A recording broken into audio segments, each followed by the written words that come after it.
Irmãos, chegamos finalmente ao fim de nosso jornada pelo livro do Apocalipse. E estamos no capítulo 22. Vamos então ler o capítulo 22. Então o anjo me mostrou o rio da água da vida, que translúcido como cristal fluía do trono de Deus e do Cordeiro, e que passa no meio da rua principal da cidade. De uma e outra margem do rio estava a árvore da vida, que produz 12 frutos de mês em mês, e as folhas da árvore servem para a cura das nações. E nunca mais haverá maldição.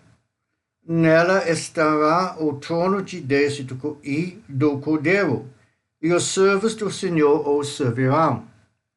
Elas contemplarão a sua face, e o seu nome estará sobre as frontes dos seus servos. Assim já não haverá noite, nem necessitarão eles da luz dos candelabros, nem da luz do sol, pois o Senhor Deus os iluminará, e eles reinarão para todo o sempre. Então o anjo me afirmou: estas palavras são absolutamente dignas de confiança e verdadeiras. O Senhor, o Deus dos Espíritos dos profetas, enviou o seu anjo para revelar aos seus servos os acontecimentos que em breve se realizarão.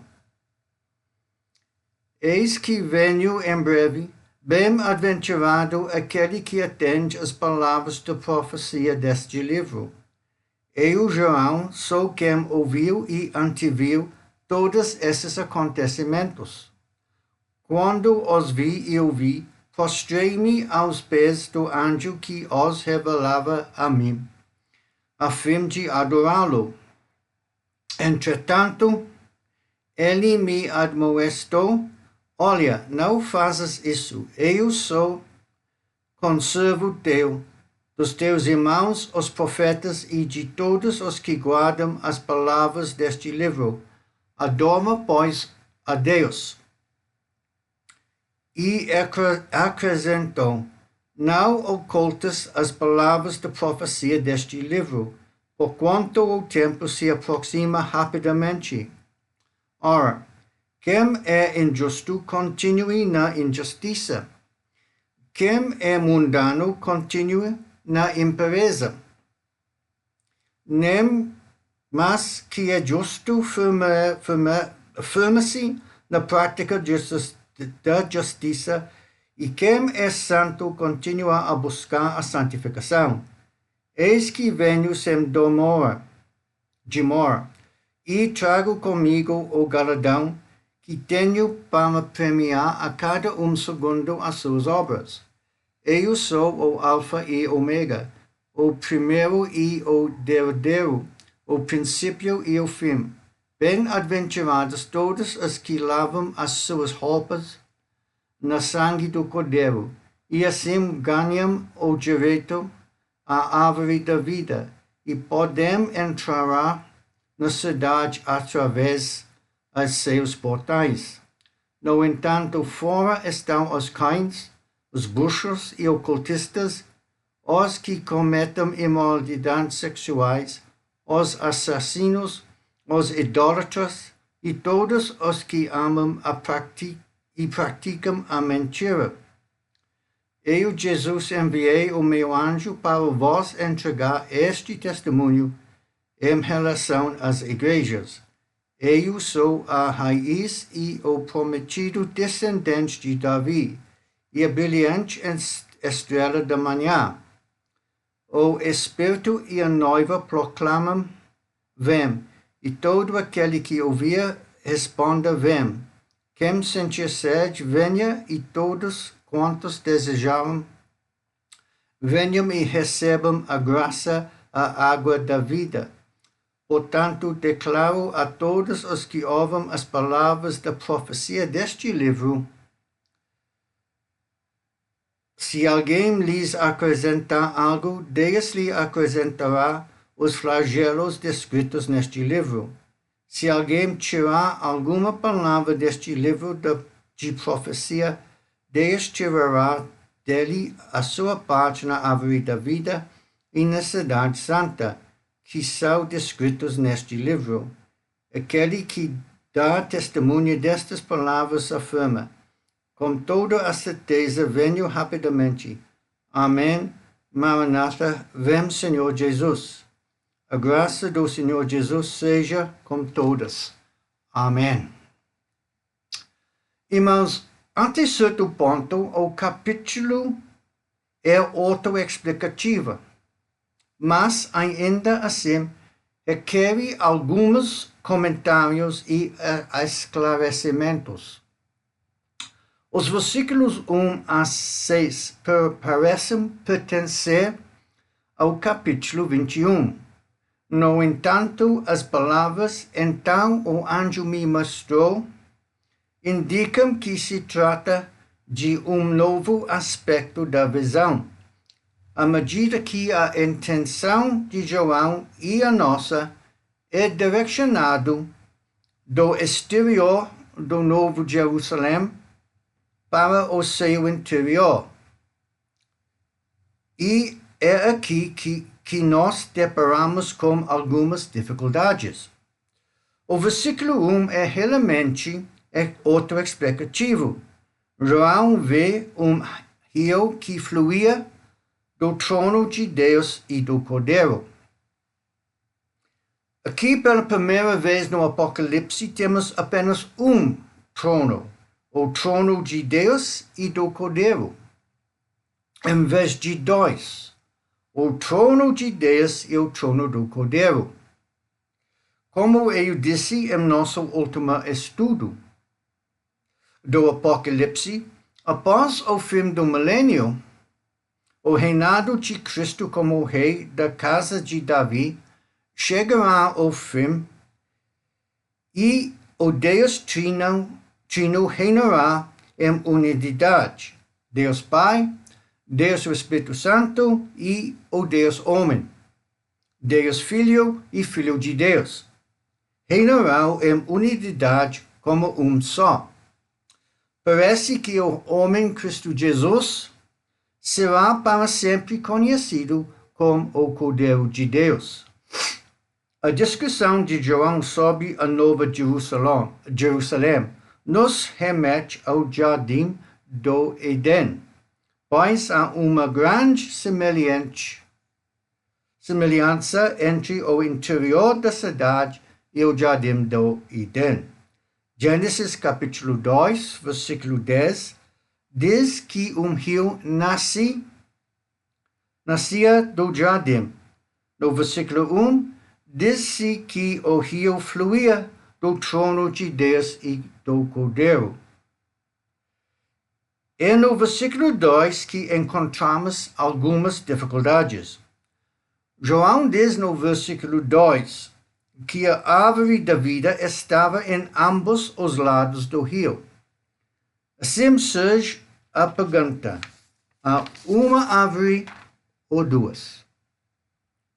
A maioria dos comentaristas concorda que há apenas uma árvore, que se estende sobre o rio. Por quê? Porque as escrituras sempre se referem a apenas uma árvore da vida. Uma leitura cuidadosa do Apocalipse 22:2 revela que a árvore da vida era tão grande que era mais larga do que o rio. Pois a frase de uma e outra margem é traduzido a partir de 4 palavras gregas: kahi, entiuthen, kahi e kethen, que literalmente significa de aqui, da ali. Uma tradução literal seria de um lado e do outro do rio estava a árvore da vida. Isso sugere que a árvore da vida se estende por toda a largura do rio da vida. Tendo resolvido essa aparente dificuldade, deparamos-nos imediatamente com outra.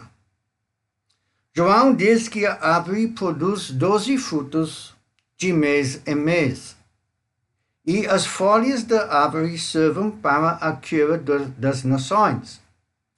Então, imediatamente surgem várias perguntas. Se não é mais enfermidades, doenças ou morte, e se temos como corpos imortais e incorruptíveis, como diz Paulo em 1 Coríntios capítulo 15, por que precisamos de cura? A resposta a essa pergunta é, e as outras que surgem, não é complicado, mas desafia nossas ideias preconcebidas. A aparente contradição se resolve quando compreendemos que a imortalidade bíblica é derivada e sustentada, não intrínseca ou autoexistente. O que quero dizer com isso? Nosso corpo ressuscitado é de fato incorruptível e imortal, no sentido de que não pode morrer nem se decompor. 1 Coríntios capítulo 15, 42, 53 e 54. No entanto, essa imortalidade não é autossustentável, como a aceidade de Deus. Aceidade significa a qualidade ou estado de ser autoderivado ou auto-originado, especificamente a autossuficiência, independência e autonomia absolutas de Deus. Em vez disso, nossa imortalidade e incorruptibilidade são dependendo continuamente de Cristo, o Espírito vivificante, alimentado perpetuamente pela comunhão contínua com Deus por meio da árvore da vida. Dom da aliança, mantido pela graça e não uma propriedade independente. Como disse certa vez pregador, não se trata de um corpo imortal, independente e autônomo, mas sim de algo inserido no desígnio contínuo de Deus de manter o corpo ressuscitado em perfeita saúde para sempre. A palavra grega terapia, ou cura, em Apocalipse 22:2, não se refere à cura de doenças ou à reversão da decadência, que não existirá mais, Apocalipse 21:4. Em vez disso, significa integridade e plenitude, o enriquecimento e a vitalidade perpétuas da vida ressuscitada. Sustento contínuo, assim como os ramos que permanecem na videira, João capítulo 15, recebemos continuamente a vida de Cristo, simbolizada pela árvore da vida. Mas você pode me dizer, espera um pouco. Diz João em 1 João capítulo 3:2, ainda não se manifestou o que havemos de ser. Todavia, sabemos que quando ele se manifestar, seremos semelhantes a ele, pois o veremos como ele é. Esse é um ponto observação pertinente e parece contradizer o que acabei de dizer. Mas, na verdade, reforça a coerência da esperança bíblica. O segredo está em distinguir em que aspectos seremos semelhantes a Ele e o que permanece exclusivamente seu. O que ser semelhante a Ele significa e o que não significa. Primeiro, semelhante moral e gloriosa, não identidade ontológica. Quando João diz seremos semelhantes a Ele, ele quer dizer que compartilharemos da perfeição moral, da justiça e da humanidade glorificada de Cristo. Não de sua autoexistência divina. Paulo deixa isso claro em Filipenses capítulo 3, versículo 21. Cristo transformará nossos corpos humilhados, tornando-os semelhantes ao seu corpo glorioso. Gostaria que você observasse semelhantes ao seu corpo glorioso, não idêntico em todos os aspectos. Segunda, glória derivada, não glória autoexistente. O corpo ressuscitado de Cristo é glorificado porque ele é Deus encarnado. A vida dele está nele mesmo. Nossos corpos ressuscitados são glorificados porque estamos unidos a ele. Nossa vida provém dele. Assim como a luz reflete perfeitamente a luz do sol, mas continua dependendo do sol, nós refletiremos perfeitamente a glória de Cristo, mas continuaremos internamente dependentes dele. João nos dá os meios. Seremos semelhantes a ele, pois o veremos como ele é. A palavra grega oti, pois ou porque, indica que a visão de Cristo sem véu é o que completa nossa transformação. Não se trata de uma deificação automática, mas de uma conformação relacional à medida que o contemplamos sem véu. O Espírito Santo completa a obra da santificação, tornando-nos perfeitamente santos, assim como Ele é.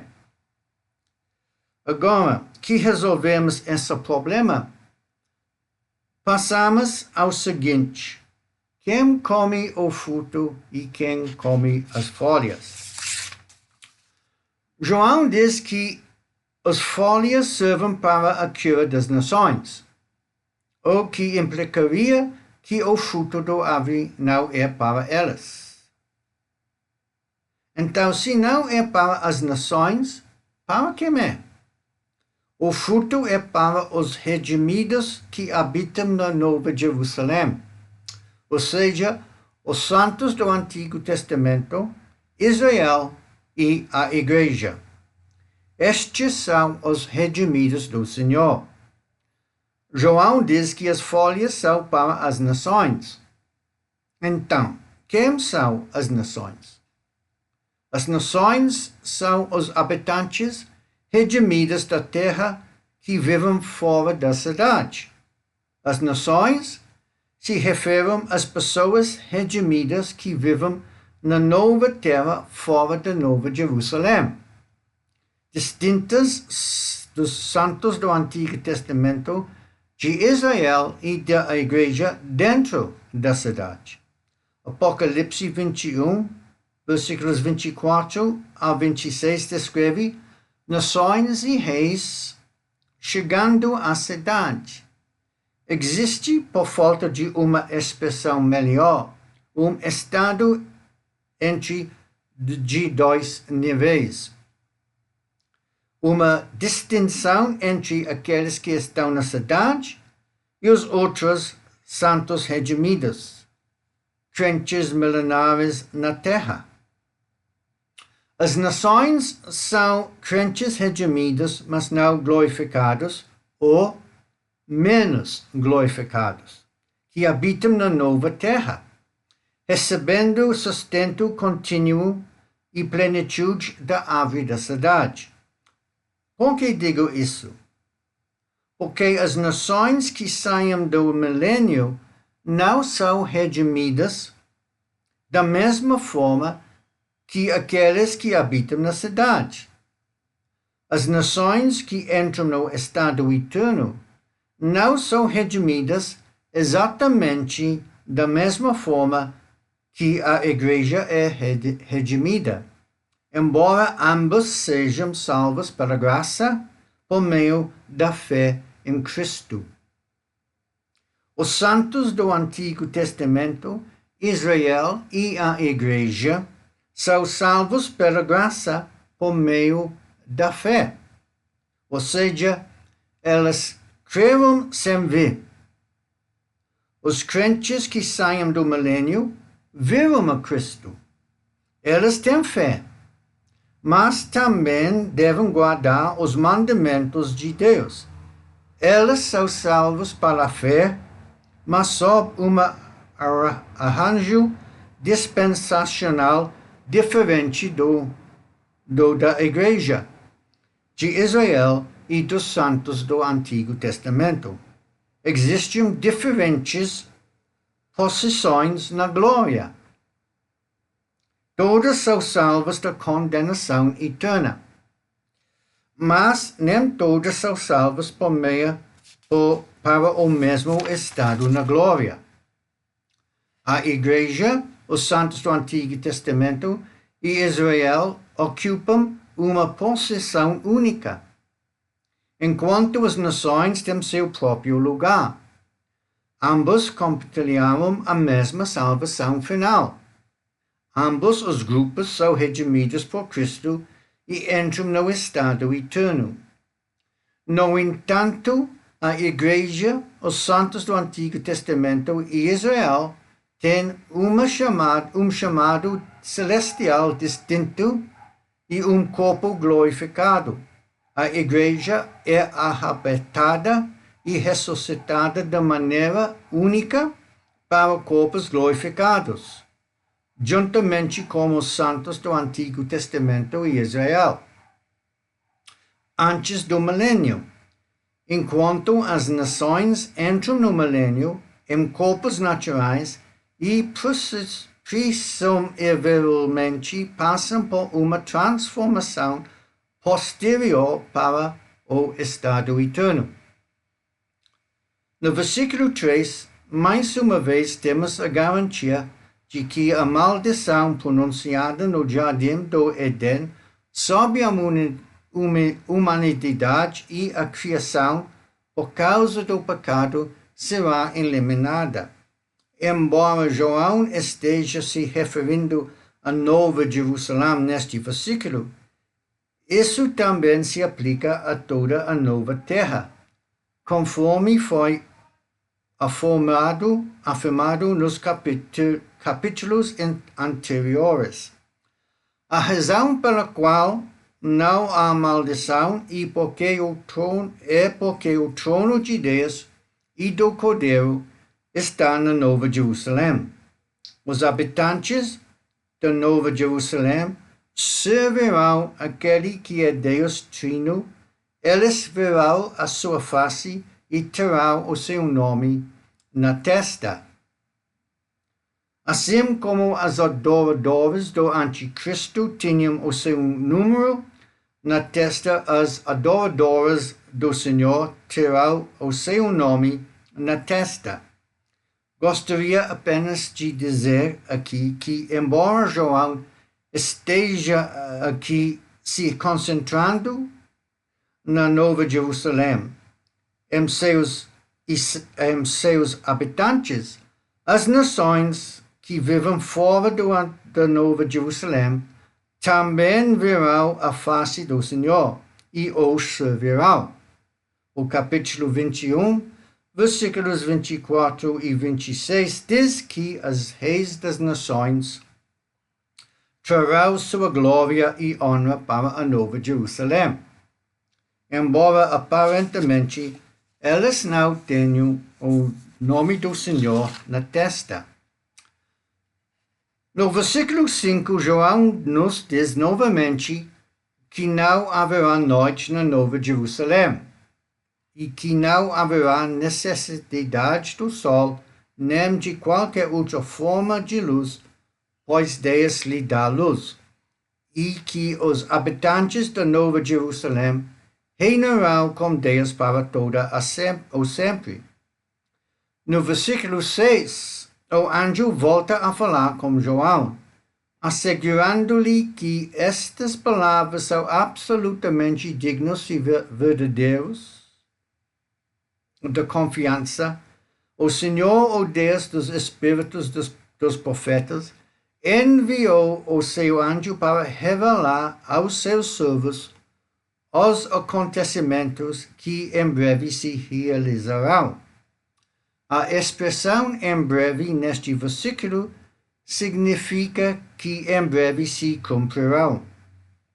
O anjo assegura ao João que o mesmo Deus que falou por meio dos profetas enviou seu anjo a João para mostrar a ele e aos seus servos o que em breve acontecerá. Isso tem o objetivo de ser grande encorajamento para os leitores de João quanto ao rápido cumprimento de tudo o que foi revelado. No versículo 7, a voz do Senhor Jesus parece assegurar a João que ele virá em breve e que aqueles que guardam ou deram ouvidos a palavras da profecia serão abençoados. No versículo 8, João garante aos seus leitores que viu e ouviu tudo o que escreveu. João fica tão impressionado com o que viu e ouviu que mais uma vez comete o erro de se prostrar diante do anjo. O anjo repreende João novamente e diz-lhe que é servo de Deus, assim como ele.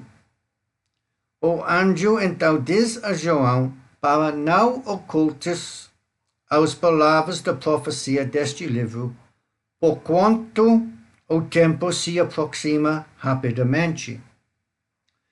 Isso é o oposto do que foi dito a João no capítulo 10, versículo 4, quando ouviu os 7 trovões falaram. O conteúdo específico dos 7 trovões estava oculto. Era para ser uma coisa secreta, pertence a Deus, ou possivelmente para significar que certos detalhes do fim dos tempos não devem ser totalmente revelados. O versículo 11 parece ser fatalista, mas refletindo melhor, a exortação enfatiza a iminência do retorno de Jesus e a necessidade de escolhas imediatas. Longe de ser incentivo à apatia, ela tem espírito evangelístico. Também pode ser uma alusão à grande provocação que João considerava iminente.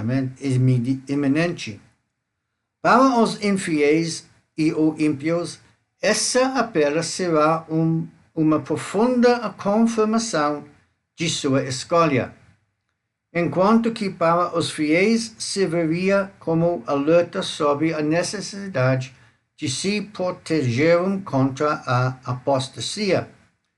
Não há motivo para interpretar essa passagem como ensinamento sobre a irreversibilidade das escolhas humanas.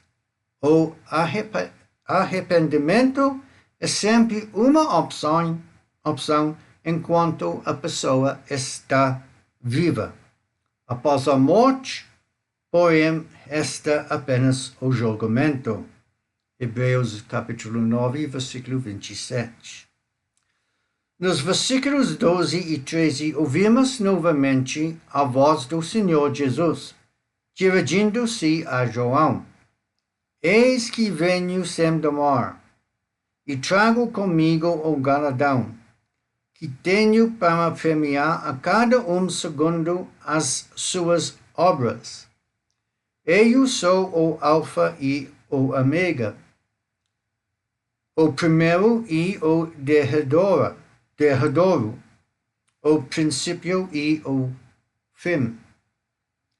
A recompensa de cada crente, de acordo com suas obras, é ensinada em 2 Coríntios capítulo 5, versículo 10. No entanto, a menção de Jesus que ele virá em breve não deve ser interpretada como uma referência ao arrebatamento. O foco do livro do Apocalipse é a tribulação, com os últimos capítulos referindo-se ao milênio e ao estado eterno. A menção de Cristo que ele virá em breve deve ser visto em conjunto com a sua segunda vinda no final da tribulação. Versículo 15.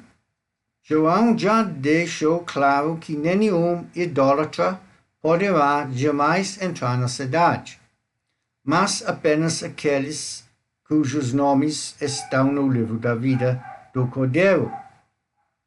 Não há dúvida de que tais pessoas não serão admitidas pelas portas da cidade santa, mas estarão no lago de fogo. Capítulo 20, 15. Mas o problema diz respeito ao que parece ser a exclusão delas da cidade no momento em que João escreveu. Elas estão fora agora. A cidade é futura e não deve ser identificado como a igreja histórica atual. Somente em sentido escatológico se pode afirmar que a nova cidade existe no presente. Visto que o cumprimento do versículo 14 está no futuro, o tempo do versículo 15 também é, naturalmente, futuro. A palavra fora é simplesmente uma figura de linguagem que se coaduna com toda a imagética da cidade santa. Significado: exclusão. Esta forma da cidade significa estar no lago de fogo. No versículo 16, Cristo fala novamente. Eu, Jesus, enviei o meu anjo para vos entregar este testemunho em relação às igrejas. Eu sou a raiz e o prometido descendente de Davi, e a brilhante estrela da manhã. Jesus confirma que é ele quem está na origem das revelações que João registrou. Esta era a primeira vez que a palavra igreja aparece desde as cartas aos 7 igrejas. Cristo, então, atribui a si mesmo esse duplo título. Ele é a raiz e a descendente de Davi, conforme foi predito há muito tempo pelos profetas, e é a estrela brilhante, a estrela da manhã. A estrela da manhã antecede o brilho pleno da luz do sol. Versículo 17. As duas primeiras frases constituem apelo evangelístico, mas expressam o anseio do Espírito Santo e da noiva, os habitantes da cidade santa, pelo retorno de Cristo. No versículo 20, João nos apresenta a resposta do Senhor Jesus com toda a certeza: venho rapidamente. Os membros das congregações local na época de João se unem ao convite para que Cristo retorne. Em seguida, todos aqueles nas congregações que ainda não são seguidores de Jesus são convidados a vir e receber a água da vida como dom gratuito. Versículos 18 e 19. Esses versículos não devem ser interpretados como uma advertência contra acrescentar ou tirar qualquer coisa da Bíblia. Elas constituem, antes de tudo, uma forte advertência aos falsos profetas, para que não alterem o sentido da profecia de João neste livro, seja no texto, seja em seu ensinamento moral e teológico.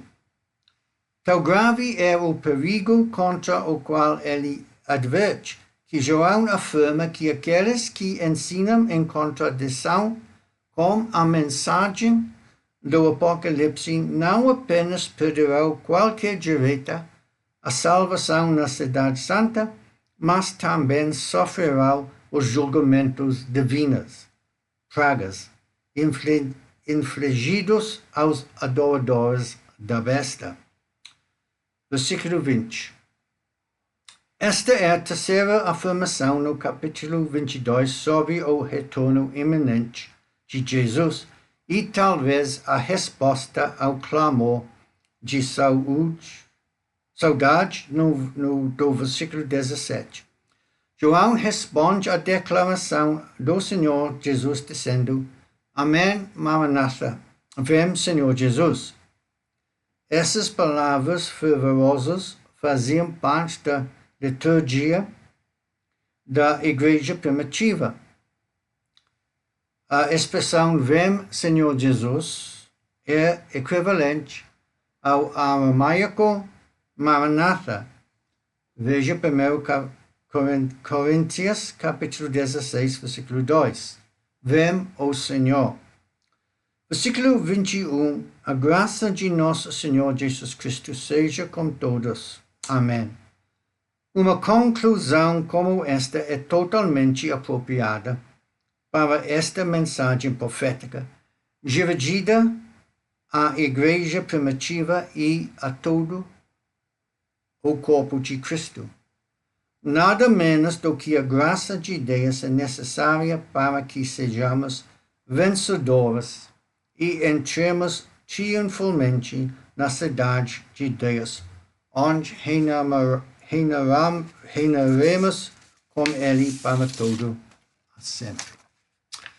Irmãos, deixa-me orar por vocês. Nosso Pai Celestial, agradecemos-te porque a tua palavra é firme e segura. Agradecemos-te por podermos depositar nossa confiança nela, sabendo de que tudo o que a tua palavra diz se cumprirá. Agradecemos-te pela promessa que temos da vida eterna por meio de Jesus Cristo, nosso Senhor, e pela certeza de passar a eternidade contigo no Novo Jerusalém. Agradecemos por nos teres chamado para fazer parte da tua igreja e, portanto, não passaremos pela tribulação, mas seremos arrebatados por esta contigo. Pai, eu oro que houver alguém assistindo a este vídeo que ainda não se tenha arrependido de seus pecados e colocado sua fé na obra consumada de Jesus na cruz, que se arrependa agora e coloque sua fé em Cristo. Em nome de Jesus eu oro. Amém. O Senhor os abençoe.